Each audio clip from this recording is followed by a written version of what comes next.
BBA, BCA, BCom computer కోర్సులో 100% placement లభించే ఏకైక డిగ్రీ కాలేజ్ కూకట్పల్లిలోని I3 డిగ్రీ కాలేజ్ 8367215215. నమస్తే, నేను Keshav. Welcome to Suman TV. ఆంధ్రప్రదేశ్లో ప్రభుత్వ వైద్యులకి సంబంధించి ఒక కఠిన నిర్ణయం తీసుకుంది రాష్ట్ర ప్రభుత్వం. ఏకంగా 55 మందిని టెర్మినేట్ చేయాలనేటువంటి డెసిషన్ అది. అలానే ఏపీ ఫైబర్ గ్రిడ్లో కూడా ఒక 3 ఎంప్లాయీస్ని తీసేయాలని fibre grid chairman GV Reddy decide చేశారు. అంతకుముందు 400 మంది ఇర్రెగ్యులర్ ఎంప్లాయీస్ని రిమూవ్ చేయాలనేటువంటి నిర్ణయం కూడా తీసుకున్నారు, కానీ అది అమలు కాలేదు. ఇప్పటికీ ఏపీ ప్రభుత్వం, కూటమి ప్రభుత్వం ఏర్పడి 8 నెలలు గడిచిపోయింది. అయినా కానీ కింది స్థాయి యంత్రాంగం ప్రభుత్వానికి సహకరించడం లేదా?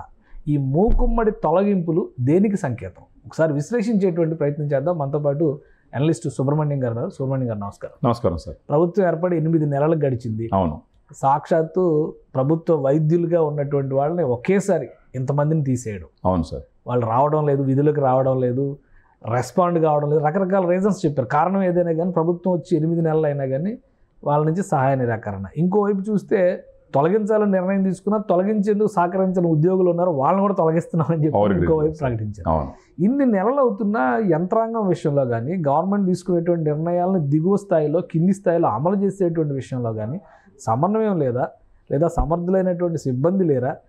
ప్రభుత్వం చెప్పినా పట్టించుకోలేనటువంటి తెగింపు ఉద్యోగుల్లో వచ్చిందా? సార్, ఇప్పుడు మీరు డాక్టర్లది కానీ చూసినారంటే ప్రత్యేకంగా అది ఇంతకు ముందర 2022-23 నుంచి జరుగుతున్నటువంటి అంశం సార్. అది అంటే గవర్నమెంట్ డాక్టర్లు ఇంచుమించు 70 మంది దాకా సంవత్సరం పైన అయినా కూడా అంటే సెలవులు ఏమి పెట్టుకుంటా, పర్మిషన్ తీసుకోకుండా విధులకు హాజరు కావట్లేదని చెప్పేసి అక్కడ కృష్ణా జిల్లాలో ఉయ్యూరుకి సంబంధించిన ఒక ఆయన శ్రీనివాస్ గౌడ్ అనేసి మాజీ సర్పంచ్ ఫైల్ చేయడం జరిగిందనమాట.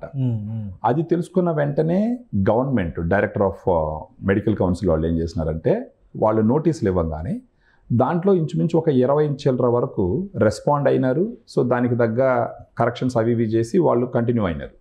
ఒక 55 మంది వరకు మాత్రం రెస్పాండ్ కాల. సో వాళ్ళకి సిరీస్ ఆఫ్ నోటీసెస్ ఇచ్చి స్టిల్ ఇచ్చేనందువల్ల లోకాయుక్త వాళ్ళు కొంచెం సీరియస్గా మాట్లాడిన సందర్భంగా వాళ్ళల్లో ఒక 55 మంది దాకా టెర్మినేట్ చేయడం జరిగింది సార్. ఓకే, కానీ అంటే ఒకేసారి అంతమంది ఉద్యోగులు, డాక్టర్స్, ప్రభుత్వ ఉద్యోగాలు కావాలనే కదా అందరూ ఎగ్జామ్స్ రాయడం కానీ, ఈ పోటీ కానీ అంతా ఉంటుంది. ప్రభుత్వ ఉద్యోగం వస్తే కూడా ఇంత నిర్లక్ష్యంగా ఉండడానికి కారణాలు రాజకీయ కారణాలు ఉన్నాయా, లేదా వ్యక్తిగత కారణాలుగానే వీటిని చూడాలి? ఇక్కడ దీన్ని 2 రకాలుగా చూడాలి సార్. ఒకటి, వాళ్ళు MBBS, MDI పూర్తి చేసే సందర్భంలోనే ఇంటర్వ్యూ సమయంలోనే వాళ్ళ ఇష్టాలు తెలుసుకోవాలి సార్. అంటే అలా కాకుండా ఒకవేళ కంపల్సరీ MBBS చేసిన తర్వాత, MD చేసిన తర్వాత కొద్ది రోజులు మీరు పని చేసి తీరాలనంటే దాన్ని స్టాట్యుటరీ రిక్వైర్మెంట్గా తీసుకొచ్చి పెట్టి చేయించాలి. మొదట్లోనే అంటే వాళ్ళు చదువుకునే సమయం నుంచే, MBBS, MD చదువుకునే సమయం నుంచే ఈ సేవకు సంబంధించి వాళ్ళల్లో ఒక ప్రేరేపణ కలిగించాలి సార్. ప్రొఫెసర్స్ లెవెల్లోనే పల్లెటూరులో ఎందుకు సేవ చేయాలా అంటే దాన్ని రకరకాలుగా చూపించవచ్చు. మానవీయ కోణంలో కూడా వాళ్ళల్లో ఒక ఉత్తేజాన్ని తీసుకురావచ్చు. రీసెర్చ్ పరంగా వాళ్ళ నాలెడ్జ్ పెరిగే డైరెక్షన్లో కూడా వాళ్ళకి అర్థమయ్యేటట్టుగా ప్రొఫెసర్స్ చెప్పి, గవర్నమెంట్ కూడా చెప్పి వాళ్ళని కన్విన్స్ చేసి తీసుకెళ్తే ఖచ్చితంగా అక్కడ నిలబడి సర్వీసెస్ చేసేదానికి అవకాశం ఉంటుంది. సెకండ్ పాయింట్ వచ్చి, వాళ్ళు ఎంతో డబ్బులు పెట్టు లేకపోతే ఎంతో కష్టపడి MBBS, MD చేసుకుని బయట వచ్చిన తర్వాత పల్లెటూరులోకి వచ్చినప్పుడు వాళ్ళకు ఉండవలసినటువంటి కనీస అవసరాలను కూడా గవర్నమెంట్ కల్పించే పరిస్థితుల్లో ఉండాలి. ఓకే, ఇప్పుడు ఒక డాక్టర్గా ఉన్నారంటే వాళ్ళకి వసతికి సంబంధించి కానీ, తర్వాత వాళ్ళ పిల్లలకి చదివించుకునే దానికి అక్కడ దగ్గరలో కొంచెం స్కూల్స్ ఇవన్నీ ఆ వసతులు ఉంటే గనక ఖచ్చితంగా వాళ్ళు స్టే బ్యాక్ అయ్యి వర్క్ చేసే అవకాశం ఉంటుంది. కొంతమంది ఏం చేస్తారంటే ఇనిషియల్గా MBBS, MD పూర్తి చేసుకుని వచ్చిన వెంటనే వాళ్ళకు ఉద్యోగం రాదు కాబట్టి కొంతమంది గవర్నమెంట్ జాబ్లో జాయిన్ అయితే లక్షల్లో జీతాలు వస్తాయి వాళ్ళకి. వాళ్ళు ఏం చేస్తారు, జాయిన్ అవుతారు, కొద్ది రోజులు చూస్తారు, వాళ్ళకి ఆ ప్లేస్ నచ్చిందంటే కంటిన్యూ అవుతారు. లేదంటే ప్రైవేట్ హాస్పిటల్స్లో ఎక్కడన్నా వాళ్ళకి జాబ్స్ వచ్చినాయంటే దీనికన్నా ఎక్కువ జీతం వచ్చింది కన్సల్టెంట్గా వెళ్ళిపోతారు. లేదంటే ఓన్ ప్రాక్టీస్ పెట్టుకొని కూడా వెళ్తారనమాట. ఇదంతా ఎలా ఉంటుందంటే వాళ్ళు ఎలా ఓన్గా డెవలప్ అవ్వాలనే యాంగిల్లో జరుగుతున్నటువంటి క్రమంగా మనం చూడాలా. సెకండ్ వచ్చి, వీళ్ళు ఎందుకు గవర్నమెంట్ని వదిలేసి ప్రైవేట్ పక్క పోతున్నారన్నది కూడా గవర్నమెంట్ ఆలోచించాలి. ఫర్ ఎగ్జాంపుల్, ఇప్పుడు గవర్నమెంట్ నుంచి ప్రైవేట్కి వెళ్తే వాళ్ళకి నెలకు 4 లక్షల రూపాయలు జీతం ఇచ్చినారని అనుకుందాం సార్. అదే సమర్థతని గవర్నమెంట్ అర్థం చేసుకొని అదే 4 లక్షలు 5 లక్షలు ఇక్కడ ఇస్తే గనక వాళ్ళు స్టే బ్యాక్ అయ్యేదానికి అవకాశాలు ఎక్కువ ఉంటాయి. ఫర్దర్గా వాళ్ళ నాలెడ్జ్ డెవలప్ అయ్యే విధంగా కూడా ఇక్కడ ఇన్ఫ్రాస్ట్రక్చర్ ఉండాలి. ఇప్పుడు ప్రైవేట్ హాస్పిటల్స్లో లేటెస్ట్ ఎక్విప్మెంట్ ఉంటుంది, వాళ్ళకి కావాల్సినట్టు అన్ని ఫెసిలిటీస్ ఉంటాయి. గవర్నమెంట్ పరంగా కూడా ఇప్పుడు ఎయిమ్స్ లాంటి మెడికల్ కాలేజ్ మీరు తీసుకోండి, ఎయిమ్స్ లాంటి మెడికల్ కాలేజీలో పోయి పనిచేయడానికి ఎంతో ఎగ్జైట్మెంట్గా పోతారు. అదే కైండ్ ఆఫ్ ఎగ్జైట్మెంట్ వచ్చే విధంగా గవర్నమెంట్ కూడా ఈ లోకల్ హాస్పిటల్స్లో కూడా డెవలప్ చేస్తే ప్రైవేట్కి పోవటానికి అంత మక్కువ చూపించారు సార్. ఇప్పుడు గవర్నమెంట్ మనకు తెలుసు, మనం చదువుకున్నప్పటి నుంచి గవర్నమెంట్ జాబ్ అని ఎగబడిన సందర్భాలు ఉన్నాయి. ఇప్పుడు గవర్నమెంట్ నుంచి ప్రైవేట్కి వెళ్ళిపోతున్నారంటే ఎందుకు వెళ్తున్నారు అనేది గవర్నమెంట్ కూడా కూర్చొని ఆలోచించి రెండు పక్కల నుంచి సరైన డెసిషన్స్ తీసుకుంటే కనుక డాక్టర్ ఎక్కడున్నా డాక్టర్ చేసేది ఏంటి సార్? ఎక్కడున్నా డాక్టర్ చేసేది రోగుల్ని వ్యాధుల నుంచి కాపాడడం. కాకపోతే వాళ్ళు కష్టపడి చదువుంటారు, కొంతమంది డబ్బులు పెట్టి చదువుంటారు, రకరకాలుగా వచ్చి ఉంటారు. అక్కడ కొన్ని ఫెసిలిటీస్ ఎక్కువ వస్తాయని పోయేదానికి అవకాశాలు ఉంటాయి. ఆ ఫెసిలిటీస్ ఇక్కడ కల్పించి రెండు పక్కల చూసుకుంటే కనుక ఎక్కువ మంది డాక్టర్లు గ్రామీణ ప్రాంతాల్లో వచ్చి పనిచేసేదానికి అవకాశం ఉంటుంది. సో గ్రామీణ ప్రాంతాల్లో ఉండేటటువంటి పేషెంట్స్ కూడా మంచి జరుగుతుంది. ఇప్పటికన్నా గవర్నమెంట్ ఇప్పుడు వాళ్ళు విధులకి హాజరు కావట్లేదు, 55 మందిని మేము టెర్మినేట్ చేస్తున్నాం అనేటప్పుడు వాళ్ళని వీలైతే పిలిపించి ఎందుకు మీరు ఇక్కడ పనిచేయడానికి రెడీగా లేరన్న ఒక అనాలిసిస్ చేసి దానికి డెసిషన్ తీసుకోకపోతే ఇది ఫ్యూచర్ కూడా కంటిన్యూ అవుతుంది సార్. సో గవర్నమెంట్ కూడా చాలా బాధ్యత ఉంది ఈ విషయంలో. ఎందుకు ప్రైవేట్ విషయంలో ఒక క్లారిటీ ఉండాలి గవర్నమెంట్ కూడా. డాక్టర్ల విషయంలో ఇంటర్వ్యూ టైంలోనే క్లారిటీ ఉండాలి. వాళ్ళు మానసికంగా పల్లెటూరులో వచ్చి పల్లెటూరులో ఉన్న వైద్యులకి సేవ చేసేదానికి ఎంతవరకు రెడీగా ఉన్నారు. కేవలం ఏదో 1 సంవత్సరం 2 సంవత్సరాలు గవర్నమెంట్ శాలరీ కోసం వచ్చి ఇక్కడ పనిచేస్తూ ఫర్దర్గా ఏదైనా ఆల్టర్నేటివ్ ఎత్తుకొని పోయి ఆలోచనలో ఉన్నారా లేదా, ఇవన్నీ ఇంటర్వ్యూ చేసే సమయంలోనే చెయ్యాలి. సో ఒకవేళ ఒప్పుకొని వచ్చిన తర్వాత ప్రైవేట్ కాలేజెస్లో సిటీస్లో పనిచేసే వాళ్ళకన్నా ఎక్కువ ఫెసిలిటీస్ ఇక్కడ కానీ కల్పిస్తే సార్ 2 విషయాలు ఇంపార్టెంట్ ఎవరికి కూడా, విద్య వైద్యం 2 ఇంపార్టెంట్. ఈ విద్యకు సంబంధించి వైద్యానికి సంబంధించి గవర్నమెంట్ కూడా తక్కువ బడ్జెట్లతో పనిచేయకూడదు. వీటికి ఎక్కువ బడ్జెట్లు పెట్టుకోవాలి. ఈ రోడ్లు వేయడము బిల్డింగ్లు కట్టడం ఫైన్, ఈడ ఆరోగ్యంగా ఉంటే ఈడ విద్య ఉంటేనే కానీ అవన్నీ పనికి వస్తాయి. సో విద్యకి వైద్యానికి సంబంధించి గవర్నమెంట్ ఒక అన్కండిషనల్ ఇప్పుడు ఎట్టయితే ఇప్పుడు జలజీవన్ మిషన్లో ఎలాగైతే సెంట్రల్ గవర్నమెంట్ నుంచి బడ్జెట్లకి అవధులు లేవు, ఎంత బడ్జెట్ అనేది తీసుకొని పనిచేయచ్చు అని అంటారో, అదేవిధంగా విద్యకి సంబంధించి వైద్యానికి సంబంధించి అలాంటి బడ్జెట్స్తో గవర్నమెంట్ పనిచేస్తే కనుక వీళ్ళందరూ స్టే బ్యాక్ అవుతారు, పేదలకి సేవ చేసే అవకాశం ఉంటుంది. సో గవర్నమెంట్ దీన్ని పునరాలోచన చేయాలా. అదేవిధంగా వాళ్ళ విద్యార్థి దశలో నుంచే పల్లెటూర్లకు వెళ్ళి సేవ చేయడంలో ఉన్నటువంటి మానవీయ కోణం, తర్వాత వీళ్ళకి కూడా జరిగేటటువంటి బెనిఫిట్స్ గురించి కూడా వాళ్ళని రెడీ చేయాలి సార్. సో వ్యవస్థ మొత్తం ఒక ఇవన్నీ కూడా తర్వాత చేసుకునేటువంటి వ్యవహారాలు. అయితే ప్రభుత్వం నోటీసులు ఇచ్చినా స్పందించలేనటువంటి స్థితిలో ఎందుకున్నారు వాళ్ళు? అంటే వేరే సోర్స్ ఆఫ్ ఇన్కమ్ను చూసుకోవడమే దీనికి కారణం అనుకోవాలా? ఇంకోటి ఫైబర్ గ్రిడ్లో జరుగుతున్న వ్యవహారం కూడా బాగా వివాదాస్పదం అవుతుంది. ఆ మధ్య 400 మందిని తీసేస్తాం ఇర్రెగ్యులర్ ఎంప్లాయీస్ అని చెప్పన్నారు. ఇప్పుడు మళ్ళీ వాళ్ళని తీసేయడానికి ఆల్రెడీ ఇన్ హౌస్లో ఉన్న ఎంప్లాయీస్ సహకరించడం లేదు కాబట్టి ఇంకో 3 తీసేస్తామని చెప్పని అంటున్నారు. అలానే ఒక చైర్మన్ ఎండి గురించి బహిరంగంగా మీడియాలోనే ఆయన కామెంట్స్ చేశారు. ఎలా చూడాలి? ప్రభుత్వ యంత్రాంగం విషయంలో ఇంకా పట్టు చిక్కలేదు, లేదా కింద మాట వినని వాళ్ళు, ప్రభుత్వానికి సహకరించిన వాళ్ళు ఇంకా ఉన్నారనే సంకేతాలు వస్తున్నాయి దీని నుంచి చూస్తే. దీనికి ఏంటి? దీన్ని ఎలా చూడాలంటే సార్, ఓకే అది వైద్యులకు సంబంధించి సమిష్టిగా అందరూ చేయాల్సినటువంటి ఒక కార్యాచరణ. దీనికి సంబంధించి మెరిట్ ఆధారితంగా కాకుండా, ఇప్పుడు నేను కూటమి ప్రభుత్వం ఉండే అందరూ నాకు సంబంధించిన వాళ్ళే పెట్టుకుంటా, లేదా ఇంతకుముందు వైఎస్ఆర్సీపీ ప్రభుత్వం ఉంది అందరూ నాకు సంబంధించిన వాళ్ళే పెట్టుకుంటా అంటే ఇలాంటి విషయాలు పునరావృతం అవుతాయి సార్.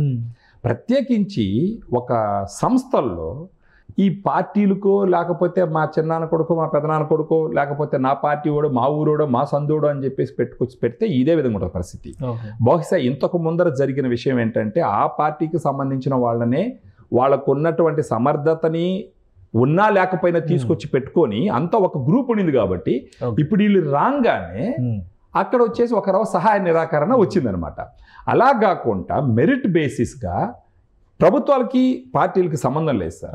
ఒక తెలివైనోడనంటే అది ఆ పార్టీ అయినా ఈ పార్టీ అయినా పార్టీ సంగతి సెకండరీ, అది పర్సనల్. అది అంటే వాళ్ళు కూడా పర్సనల్ మైండ్ సెట్తో పర్సనల్ ఎజెండాలతో పనిచేస్తారు కదా. ఆ పర్సనల్ ఎజెండా అటువంటిప్పుడు ఒక కోడ్ ఆఫ్ కండక్ట్ పెట్టుకోవాలి సార్ ఒక ఆర్గనైజేషన్లో.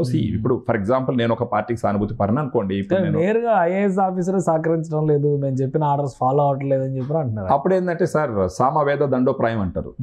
ఒక అఫీషియల్ ప్లేస్లో అఫీషియల్గా చెప్తారు, ఏం లేదనుకోండి స్టిల్ ఇది ప్రాబ్లమాటిక్ ఉందనుకుంటే then government has to use their own powers and take the decision. Okay, ఆ పవర్స్ వాడి డెసిషన్ తీసుకోకపోతే ఇంక ఇదే విధంగా ఉంటుంది. సో ఇప్పుడు 8 నెలలు గడిచిన తర్వాత ప్రభుత్వానికి ఆ పట్టు దక్కిందని అనుకోవచ్చు. అంటే బయట జరిగేటువంటి డెవలప్మెంట్ యాక్టివిటీస్, ప్రకటనలు, స్కీమ్స్ అమలు చేయడం కొంతవరకు జరుగుతున్నాయి, కానీ ఇన్సైడ్గా వస్తున్నటువంటి ఎలిగేషన్స్. బట్ ఏది ఏమైనప్పటికీ sir, compare to YSRCP government, ప్రస్తుత గవర్నమెంట్లో ఉన్న వాళ్ళు డెసిషన్స్ తీసుకోవడంలో చాలా వీక్గా ఉన్నారు సార్.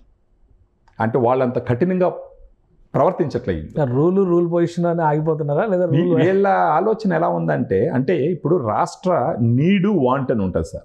రాష్ట్రానికి అవసరాలు వచ్చేసి డెవలప్మెంట్ అనో, రోడ్లు బాగు చేయాలని చెప్పేసానో, ఉద్యోగాలు కల్పించాలని చెప్పేసానో, లేకపోతే పథకాలు ఇవ్వాలని చెప్పేసో వీటి మీద పడిపోయి ఈ అడ్మినిస్ట్రేటివ్ ఒకప్పుడు చంద్రబాబు నాయుడు గారికి అడ్మినిస్ట్రేషన్లో మహాపట్టున్నటువంటి నాయకుడిగా ఆయనకు గుర్తింపు ఉంది. రీసెంట్గా ఆయన కూడా చెప్పినాడు 2.0 ఇలా ఉంటుంది అలా ఉంటుంది అని చెప్పేసి, కానీ ఆయన చెప్పింది మాటల్లో ఇక్కడ కనిపించట్లేదు. సో దీనికి ఎవరైతే హెడ్ ఉంటారో వాళ్ళు they have to put their leg so strong and take the decision. లేకపోతే ఇలాంటి సహాయ నిరాకరణ కంటిన్యూ అవుతూ ఉంటుంది. టెర్మినేషన్ చేసి సమర్థం మళ్ళీ వీళ్ళకి సంబంధించిన వాళ్ళు తీసుకొచ్చి పెట్టుకోకూడదు, మెరిట్ బేసిస్ గా తీసుకొచ్చి విత్ డ్యూ ప్రొసీజర్.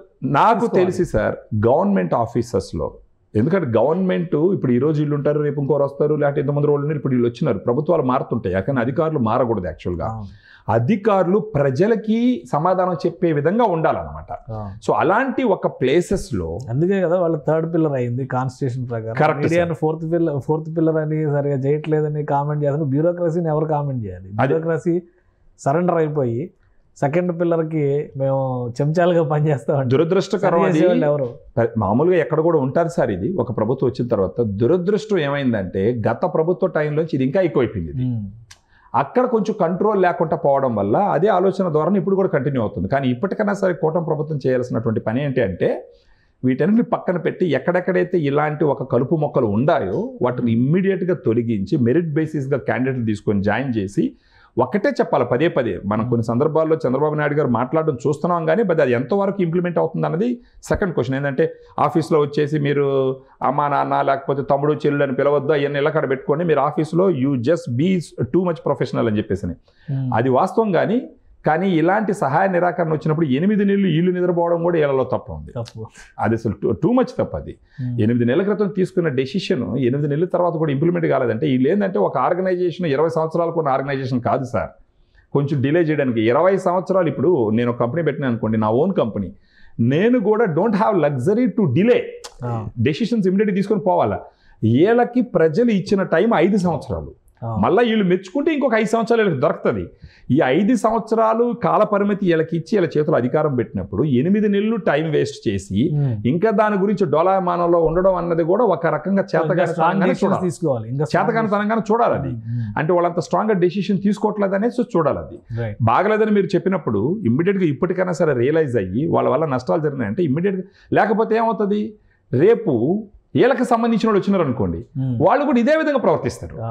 సో ఇవన్నీ ఫేవరబుల్ ఇదికి బియాండ్గా పోయి రూల్ బేసిస్గా ప్రజలకు ఉపయోగపడే బేసిస్గా ఎస్ఓపి పెట్టిగా పనిచేస్తే ఖచ్చితంగా ఇలాంటి పునరావృతం కాకుండా ప్రజలకు మేలు జరిగే విధంగా ఫ్యూచర్లో పనిచేసేదానికి అవకాశాలు ఉన్నాయి. థ్యాంక్ యూ సుబ్రహ్మణ్యం గారు. అది రెండు రకాల సమస్యలు, 2 రకాల అంశాలు అయితే స్పందించేటువంటి విధానంలోనే కొంత లోపం కనిపిస్తుందని సుబ్రహ్మణ్యం గారు విశ్లేషిస్తున్నారు. ఎందుకంటే డాక్టర్స్కి సంబంధించి లోకాయుక్త ఇచ్చినటువంటి డైరెక్షన్స్ మేరకే ప్రభుత్వం నిర్ణయం తీసుకుంది. కానీ ఫైబర్ గ్రిడ్లో నిర్ణయాలు మాత్రం ప్రభుత్వం చేతిలోనే ఉన్నప్పటికీ ఇంకా ఉదాసీనంగానే వ్యవహరిస్తుంది. 8 నెలలకు గడిచిన కఠినంగా వ్యవహరించడంలో కనుక ఇలాంటి నిర్లిప్తత కొనసాగితే కూటమి నాయకత్వం కూడా రాబోయే రోజుల్లో ఇబ్బందులు ఎదుర్కోవాల్సి ఉంటుందని సుబ్రహ్మణ్యం గారు విశ్లేషిస్తున్నారు. ఇది స్పెషల్ డిస్కషన్.